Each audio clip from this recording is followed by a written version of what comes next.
بسم الله الرحمن الرحيم. الحمد لله الذي بدأ الوجود بنور. وكيف أن الله عز وجل بدأ الوجود بنور؟ بدأ الله عز وجل الوجود بنور. كيف؟ إن الله عز وجل خلق البشر من تراب، أي أجسادهم، وهذا يعني أن التراب قبل البشر، قبل أجساد البشر.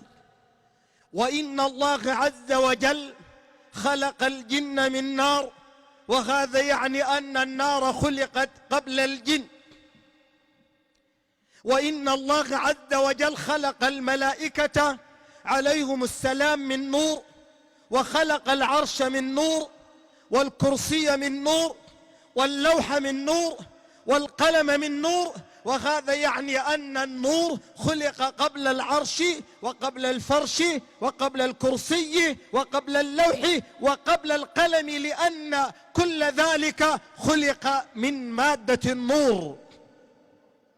صلوا على النبي. إذن فهنالك نور خلق قبل خلق العرش، وقبل خلق الكرسي، وقبل خلق الفرش.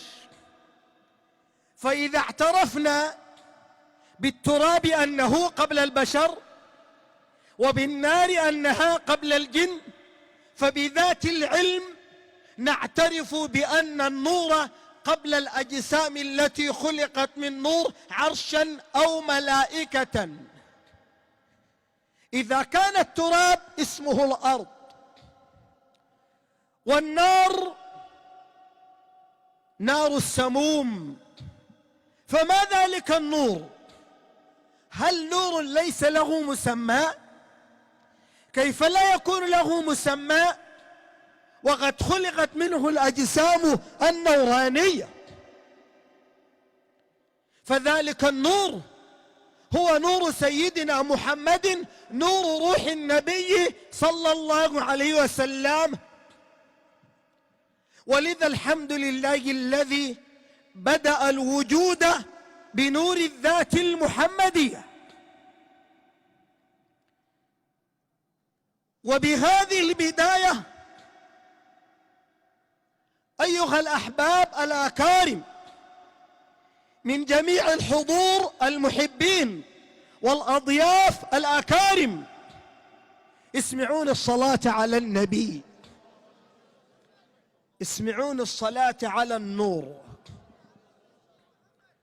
وإذا كان النبي صلى الله عليه وسلم بأحد سال منه الدم، فهذا لا ينافي المعدن الأصل لروح النبي صلى الله عليه وسلم، لأن قدرة الله صالحة. فالله عز وجل خلقك من تراب، وإذا جرحت تنزف دما، والتراب لا ينزف دما. والجن كذلك يصاب ويمرض، وأصله النار، والنار لا تمرض. إذن فإن اختلاف المواد لا يعني أن تترتب النتائج على المواد على حسب اختلاف أصولها، إنما المسألة موكلة لقدرة الله عز وجل ولتصريف الله عز وجل. ولذا فأول مخلوق هو نور، ولا يستحق غير النبي صلى الله عليه وسلم أن يطلق عليه هذا المسمى.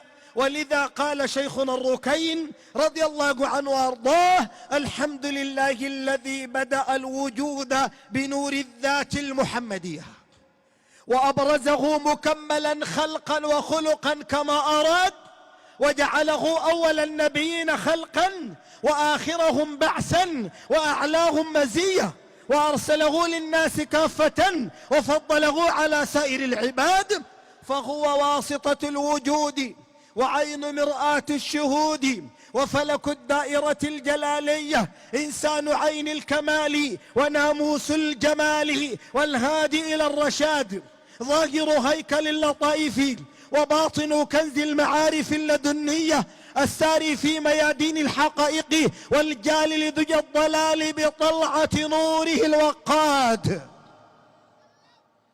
صلوا على النبي.